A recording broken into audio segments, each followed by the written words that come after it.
240,000 miles from Earth. A vacuum. Absolute silence. Imagine you are floating above the surface of the moon. Around you, there is only gray regolith, ancient craters, and the pitch black of space. From your perspective, everything looks calm, dead, static. That is exactly how we have perceived the moon for thousands of years, as a cold stone simply hanging in the sky, reflecting sunlight. But if you could feel gravity the way you feel the wind or heat, this flight would turn into a nightmare. In 2011, NASA launched the Grail mission. 2 small satellites, each about the size of a washing machine, entered lunar orbit. Their names were Ebb and Flow. They didn't have high-resolution cameras to take pretty landscapes. They didn't need eyes. They were doing something else. They flew in formation, single file, at an altitude of just 30 miles above the surface, and they were continuously shouting back and forth with radio signals, measuring the distance between each other with the precision of a human hair's width. Why? Because gravity is not a constant. The moon is not uniform. If a dense mountain of iron is hidden beneath the surface, gravity in that spot becomes slightly stronger. It tugs the first satellite forward, the distance between the machines increases, and we understand. There is something down there, something heavy. It worked perfectly. The satellites mapped the moon, flying over the Maria and mountain ranges. The data flowed in. Everything was predictable, until they flew over the southern polar region on the far side of the moon. Suddenly, the instruments registered a violent spike. The gravitational field in this sector went haywire. Sensors indicated that an object of colossal mass was located beneath the surface, something so huge that it was literally dragging the satellites toward the ground, trying to pull them out of orbit. Engineers back on Earth looked at the telemetry data and couldn't believe their eyes. Imagine flying a plane over the Sahara Desert. You look out the window, nothing but flat sand to the horizon. But the instruments in the cockpit are screaming that Mount Everest is directly beneath you. Your eyes say, "It's empty here." The instruments say, "There is something hidden here that weighs billions of tons." That is exactly what happened to Ebb and Flow. They had stumbled upon a ghost. It wasn't a calibration error. It wasn't a computer glitch. Deep within the bowels of the moon, hidden from the eyes of telescopes, lay a structure that defied logical explanation. It was too massive to be a natural geological formation, too dense, and, most terrifying of all, it was located exactly where the lunar surface looked the most battered.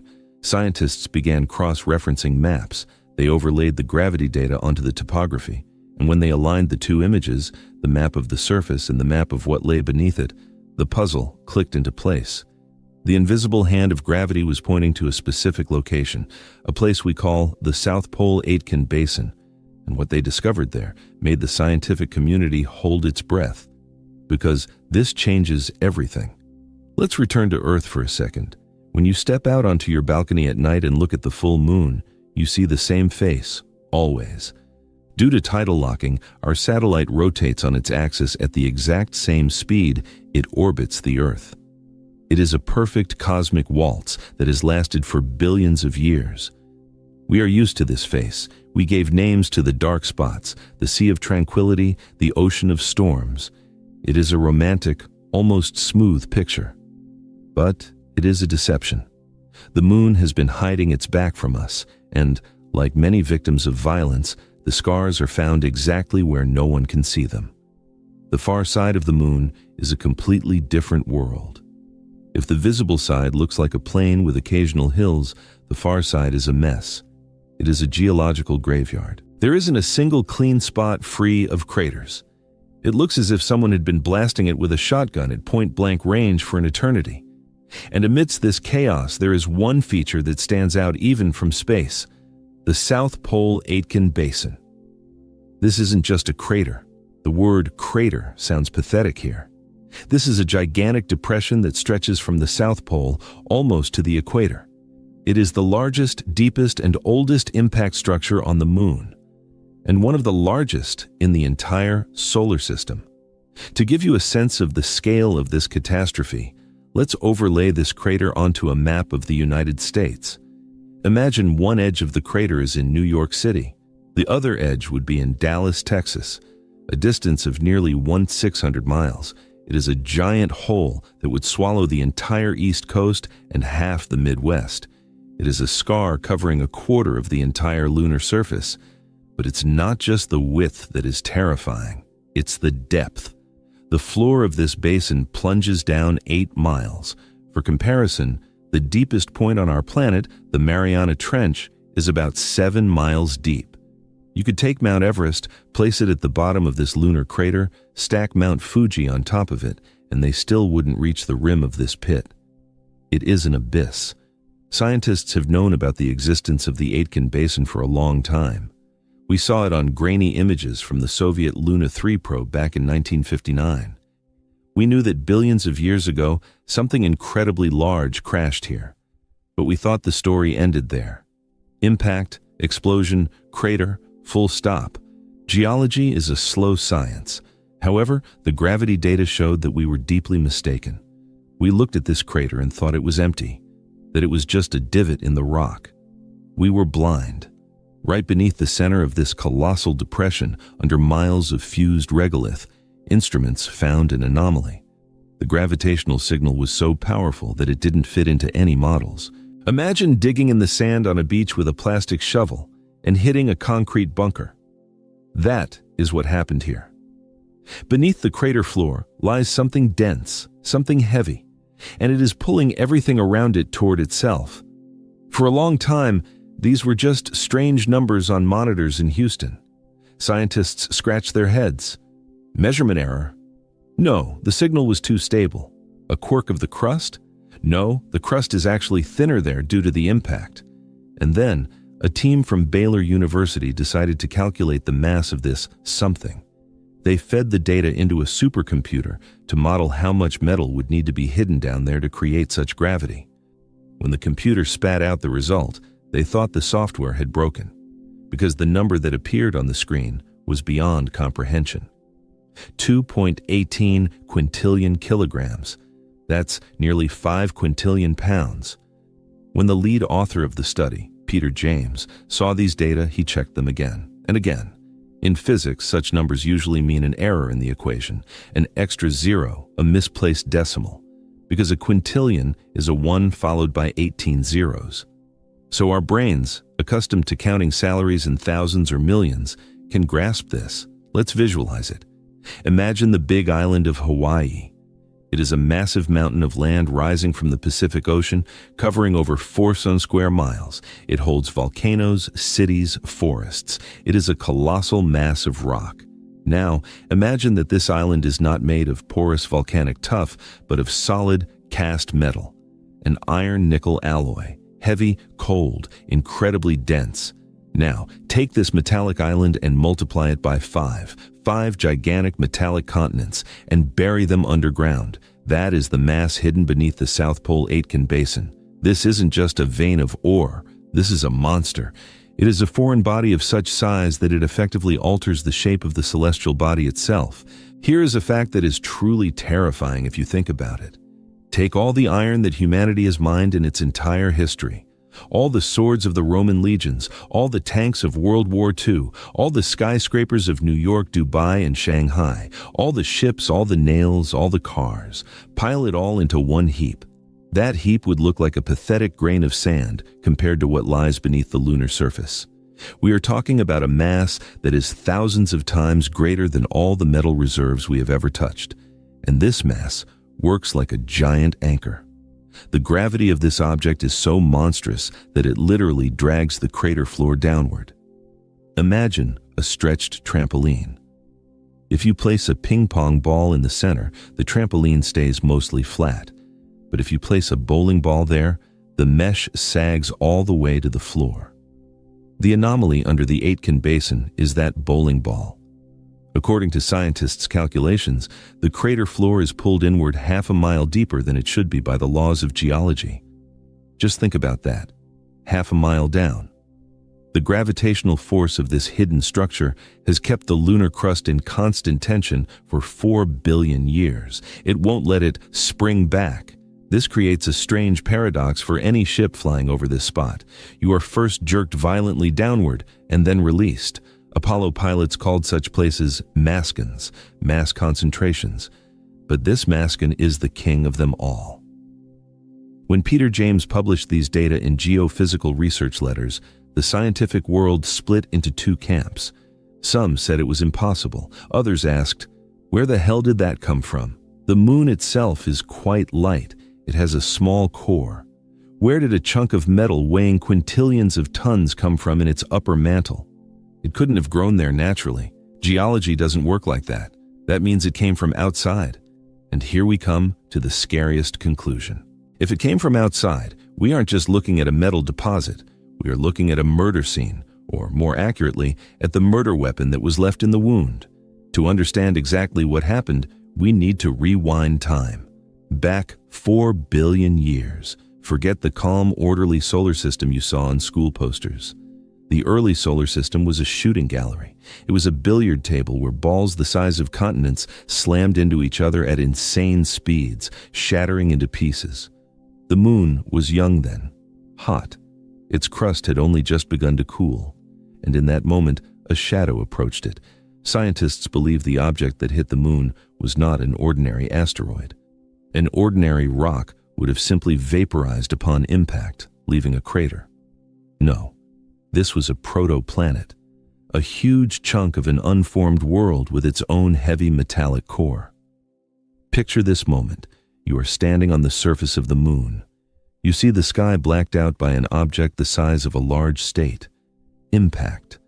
There is no sound in space, so this apocalypse happened in total silence. But the energy released in that fraction of a second would have been enough to boil away all of Earth's oceans instantly. It was a blow so powerful it nearly cracked the moon in half. The shockwave circumnavigated the satellite multiple times. Billions of tons of rock were ejected into space. That is how the giant depression we see today was formed. But the most interesting part was happening inside. When this cosmic wanderer slammed into the moon, its rocky shell shattered into dust. But its heart, a dense, heavy iron core, continued moving. Like an armor-piercing shell penetrating a tank, this core punched through the lunar crust and entered the mantle. And this is where the detective story begins. Usually, when we study craters, we look at a hole in the ground. But in the case of the Aitken basin, we are looking at the bullet that remained in the victim's body. This isn't a metaphor. Computer modeling showed the frightening accuracy of this scenario. If the object had hit at a direct angle, it would have gone too deep to the very center of the moon and merged with its own core. We never would have found it. If it had hit at a glancing angle, it would have skipped off into space, tearing away a chunk of lunar skin. But the impact came at the perfect angle, about 45 degrees. This allowed the metallic core to get stuck. It entered the upper layers of the mantle but didn't fully sink. It spread out, flattened, but remained suspended there, beneath the surface. This changes how we view what we see through a telescope. We are used to thinking that craters are scars of the past, a memory of an event. But the South Pole Aitken Basin is not just a memory, it is a grave.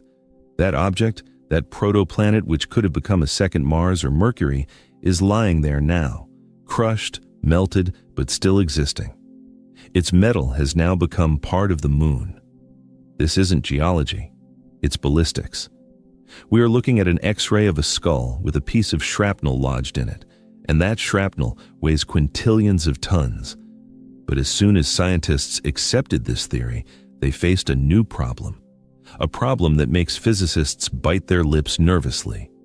Because according to all laws of thermodynamics and gravity, that object shouldn't be there. Here, we encounter a problem that keeps astrophysicists awake at night. The universe has strict rules. One of the main rules of gravity sounds banal in its simplicity. Heavy things sink, light things float. If you throw a stone into water, it goes to the bottom. If you throw a piece of lead into a vat of molten plastic, it also goes to the bottom. This is Archimedes' principle. It is a law of nature. 4 billion years ago, the moon was not the solid rock we know. After an impact of that magnitude, the moon's mantle was molten. It was a viscous, semi-liquid ocean of magma. Iron and nickel, which made up the core of that killer protoplanet, are much heavier than the rocks of the lunar mantle, much denser. By all calculations, this giant metallic blob should have immediately begun to sink. It should have fallen through the viscous mantle and dropped to the very center of the moon, merging with its own core. If that had happened, we would never see any gravitational anomaly on the surface. Gravity would be uniform, but the anomaly exists. The metal didn't sink, it got stuck. This contradicts our intuitive understanding of gravity. Imagine taking a heavy cast iron anvil, walking to a lake, and throwing it into the water. But instead of hitting the bottom, the anvil sinks 2 feet and just hangs there, suspended in the water, motionless for eternity. It looks like magic, or a glitch in the matrix. Why is this metal hanging in the lunar mantle like a raisin in hardened dough? Scientists have 2 versions, and both paint a picture of an incredibly dramatic past. Version 1. The moon died very quickly. Perhaps the impact happened at the exact moment the lunar magma ocean had already begun to cool and crystallize. The metal went inside, started to sink, but the mantle around it hardened faster than it could reach the core. The moon literally froze the foreign body inside itself, trapping it in a stone cage. Version 2 is even stranger. It suggests this isn't an alien core at all. It suggests these are titanium oxides, heavy compounds formed when the moon's own magma ocean cooled. They should have sunk, but due to the strange viscosity of the mantle, they pooled under the dome of the crater. In any case, we are dealing with an object that has been in unstable equilibrium for billions of years. It is a colossal mass suspended over an abyss.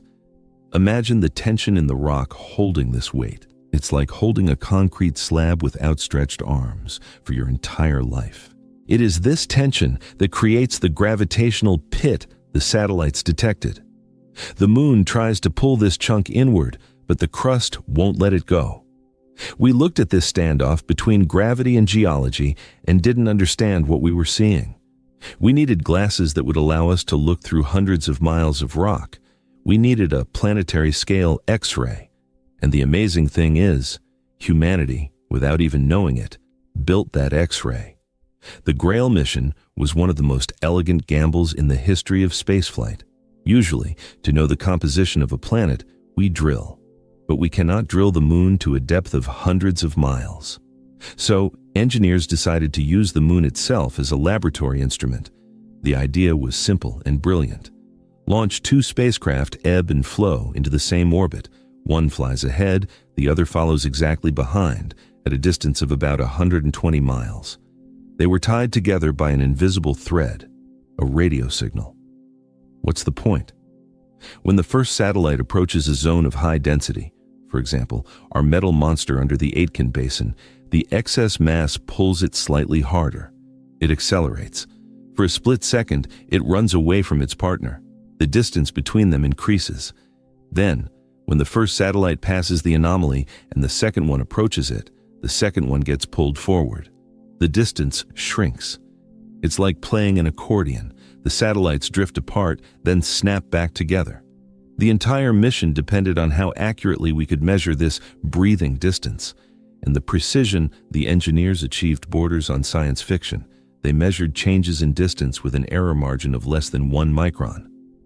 A micron, that is dozens of times thinner than a human hair. Imagine one satellite flying over New York, the other over Philadelphia, and they can sense if one of them shifts by the width of a bacterium. And all this at 4,000 miles per hour in a freezing vacuum under the bombardment of solar radiation. Thanks to this insane accuracy, we got a map of the moon's gravity field that is better than the gravity maps of Earth. We saw every crack, every hidden lava tube, and of course, that giant slab of metal beneath the South Pole. But this mission had a tragic finale. The satellites were flying too low. It was necessary for precision, but it devoured fuel. The orbit was unstable. The gravitational anomalies they were studying eventually began to kill them, destabilizing their trajectory. In December 2012, the fuel ran out. NASA made a decision. It was a controlled suicide. The team steered the spacecraft directly into a cliff. But even in that moment, falling, they continued to work. And in the final seconds before death, hurtling toward the surface at the speed of a bullet, these robots transmitted data that rewrote the textbooks. They allowed us to look inside the polar craters at an angle we had never seen before. Usually, probes crash in silence, but Ebb and Flow managed to shout one last secret to us before they perished. Their data confirmed not only the presence of metal, they confirmed that the area above the anomaly is the most unique place in the solar system. They pointed to a trap, a place where the gravity of the anomaly, the geology of the crater, and the cold of space created conditions found nowhere else, conditions that could either kill us or save us. We are used to the moon having day and night, 2 weeks of hellish heat when the sun bakes the rocks to plateau 250 degrees Fahrenheit and 2 weeks of cosmic cold. But at the South Pole, where our anomaly is hidden, time works differently. Because the impact that created the Aitken basin was so powerful, it literally dented the surface, creating deep canyons. Sunlight here falls at a very shallow angle. It skims the peaks of the mountains, but never in billions of years reaches the bottom of the craters. This is the kingdom of eternal darkness. Here, just a mile or two from sunlight, reigns a cold that is hard for the human brain to comprehend. Even winter in Antarctica, where temperatures drop to 130 Fahrenheit, looks like a tropical resort compared to this place. Inside the craters above the anomaly, the temperature drops to 415 degrees Fahrenheit. That is only slightly above absolute zero. It is colder than the surface of Pluto. It is colder than open interstellar space. Molecules here almost stop moving. It is the perfect refrigerator. And this cold turns the craters into a death trap. Any human who dares to step into this shadow without special protection is doomed. The life support systems of a standard spacesuit are not designed for this. Rubber and plastic would become brittle as glass and shatter at the slightest movement. The fluids in the cooling loops would freeze instantly. You would turn into an ice statue before you even realized what happened. You would become part of the landscape, forever. But it is this deadly danger that makes this place the most valuable real estate on the moon. Because this refrigerator preserves not just cold, it preserves water. For billions of years, comets have hit the moon. Water vaporized and drifted into space, but the water molecules that accidentally drifted into these dark craters fell into a trap. They froze to the ground and stayed there, layer by layer, billions of tons of water ice.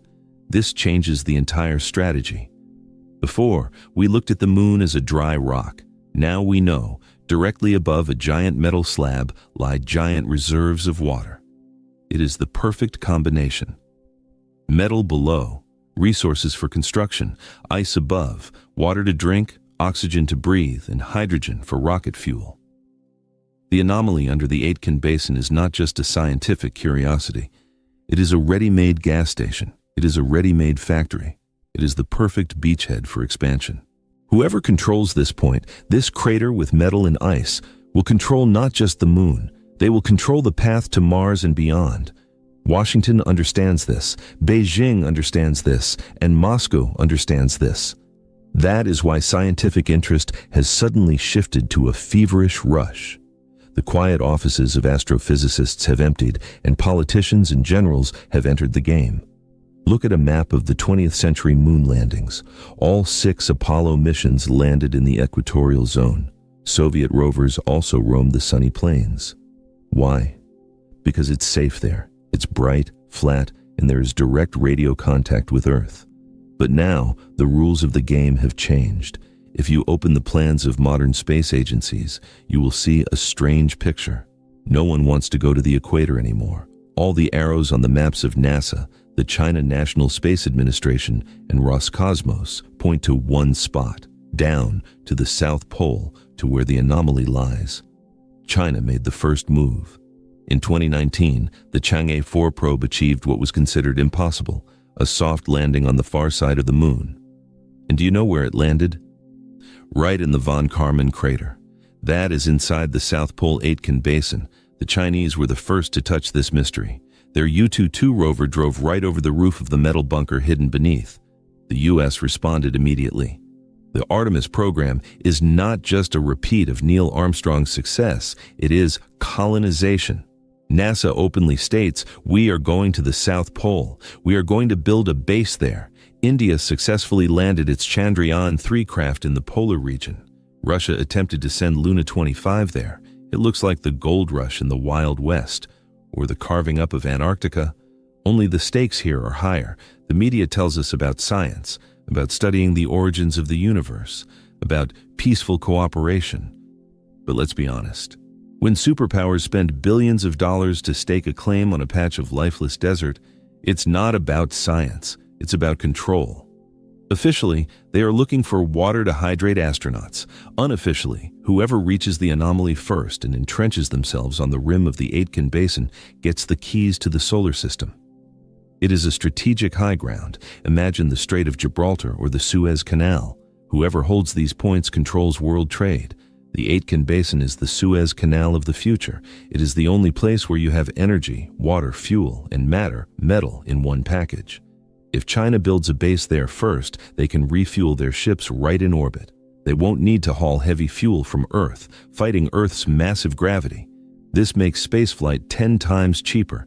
It gives them an overwhelming advantage. If the US secures it, they lock down that resource. The Outer Space Treaty of 1967 says that no one can own the moon. But it says nothing about who owns the mined resources. It is a gray zone, and right now, lawyers in uniforms are already writing new rules. We stand on the threshold of a conflict that will take place in total silence, 240,000 miles from our borders. And the reason for this conflict lies not on the surface, it lies in the deep. Because whoever learns to drill lunar soil in the anomaly zone will become richer than any oil tycoon on Earth. We are talking about numbers that make economists dizzy. Let's forget about politics for a minute and talk about what really rules the world. Resources. In your smartphone, in electric cars, in supercomputers, there are tiny doses of rare metals: platinum, palladium, iridium, osmium. On Earth, mining them is hellishly difficult. We have to sift through tons of ore to find grams of substance. But the object under the Aitken basin isn't an earthly mine.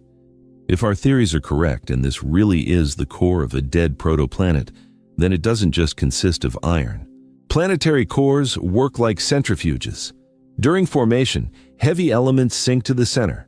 This means that there, in the depths of the moon, could lie a concentrated ingot of the most expensive metals in the universe. To help you grasp the scale of the potential profit, look at the asteroid Psyche 16, which is floating between Mars and Jupiter. NASA is flying to it too. Why? Because it is a naked metallic asteroid. Economists have calculated its approximate value. If we could drag Psyche to Earth and sell it at current market prices, it would be worth $10 quintillion. That is hundreds of thousands of times more than the entire global economy. It would be enough to make every person on Earth a billionaire. Now remember, beneath the moon lies a mass that could be a cousin to Psyche, and it is in our backyard. It takes 3 days to fly there, not 3 years. It is the greatest treasure in history. But here enters the cruel irony of economics. This treasure could be our undoing. Imagine if tomorrow 1 million tons of gold were dumped onto the market. What would happen? Gold would become worthless. It would be cheaper than aluminum. The financial system tied to gold reserves would collapse. Stock markets would close. National economies would crumble to dust. The anomaly under the Aitken basin is Pandora's box. If one country starts mining and brings these resources to Earth, it won't just become rich. It will crash the markets of every other nation. It is an economic doomsday weapon. That is why the race is so important. Not to mine it now, but to control who starts doing it and when. Plus, there is the purely technical nightmare. How do you drill a shaft hundreds of miles deep? How do you work in conditions where metal becomes brittle as glass? We are talking about a mining operation on a celestial body that is trying to kill us with radiation and cold. But human greed is the engine of progress. We learn to drill the ocean floor. We will learn to drill the moon. Technologies are already being developed. Robot miners, 3D printers that print bases out of regolith. All of this is being prepared for this project. We look at the moon and no longer see a nightlight for lovers. We see a quarry. However, while economists are carving up the pie before it's even baked and geologists are arguing about the core's composition, there's a group of people asking a very different question. A question usually heard only in horror movies or science fiction. We say so confidently that this is a protoplanet core, that it is a natural object, an asteroid, a rock, metal. But what if we are wrong about the very essence of it? What if the structure beneath the lunar surface is too regular? The human brain is a pattern-seeking machine. We look at clouds and see animals. We look at the moon and see a face. We look at the chaos of data and try to find intelligent design in it. It's called pareidolia. And it is a defense mechanism. We are terrified of living in a random universe, so we look for a plan in everything. When the news of the metallic anomaly under the Aitken basin hit the web, the internet exploded. Conspiracy theorists, ufologists, and simple dreamers began saying the same thing. This isn't nature. This is an artificial construct. And, honestly, you can understand them.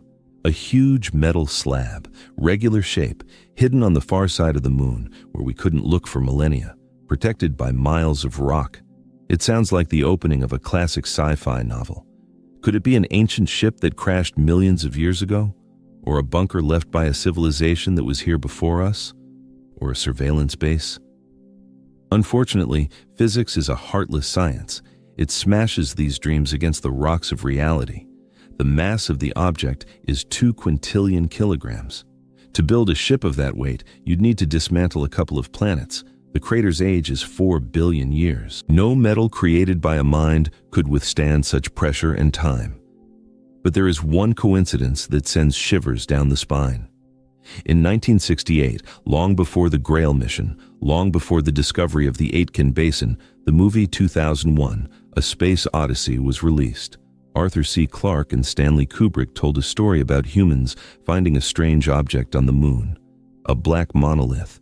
And where do they find it? In the Tycho crater, in the lunar south. What does this monolith do?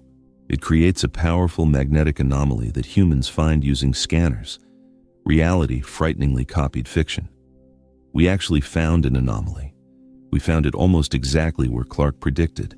We found it using scanners because it is invisible to the eye. Sometimes it seems like sci-fi writers know more than they let on, or the universe just has a dark sense of humor. But if we cast aside aliens, the truth that remains is far more terrifying. Because the truth lies in randomness. This giant piece of metal lying under the moon is a monument to chaos. It is a reminder that our solar system is a shooting gallery. Imagine the trajectory of that protoplanet, shifted half a degree to the left, and it would have flown past the moon, shifted half a degree to the right, and it would have slammed into Earth. If that impact had hit our planet 4 billion years ago, Earth would have been sterilized. Life might never have begun, or we would look very different today. The moon, in essence, took a bullet for us. It hangs there in the sky, covered in scars, with a piece of the killer's shrapnel lodged in its body, and by its very existence, it reminds us of the fragility of our world. We are alive only because we got lucky in the cosmic lottery. We look at the anomaly and want to see alien intelligence in it, because intelligence implies meaning. Even if it is a malevolent intelligence, it is still more understandable than blind chance. But there is no one there. Only cold metal, darkness, and the silence of eternity. And now, we, small carbon-based creatures, are preparing to fly there to dig up this grave. We want to crack open this ancient sarcophagus to get batteries for our gadgets. There is something incredibly arrogant about that, and incredibly human. But before we send the first drilling rig there, we need to understand one thing. The moon has stopped being just a nightlight in the sky. It has become a world, complex, dangerous, and full of secrets. We have looked at it for millennia, wrote poems and legends, but only now are we beginning to see its true face. And this face is covered in scars from cosmic wars we didn't even know existed. The South Pole Aitken Basin anomaly is a reminder of how little we know about our own home. We live in a solar system where, right next door to Earth, hangs a giant metallic riddle weighing quintillions of tons, and we noticed it only yesterday by cosmic standards. Right now, as you watch this video, in laboratories around the world, engineers are designing drills capable of chewing through lunar rock at -400 degrees. Right now, crews are training. Right now, code is being written for autopilots that will guide ships into the eternal darkness of polar craters. The race has begun. In the next 10 years, we will see humans return to the moon. But this time, we won't just plant a flag and leave. We are going to where it is hardest. We are descending into this gravitational pit to touch what lies there. Perhaps we will find answers to questions about the birth of Earth. Perhaps we will find resources that will save our economy, or perhaps we will find something we are completely unprepared for. But we will go anyway, because that is our nature. We are explorers. We are drawn to the unknown, just as that satellite was drawn to the hidden mass. The next time you step outside and see a full moon in the sky, don't look away. Look at its bottom edge. Remember that there, on the far side, in the dark, lies a giant metallic heart that stopped beating 4 billion years ago. It is waiting, and the clock is already ticking. The story of the moon isn't over. In fact, it is just beginning.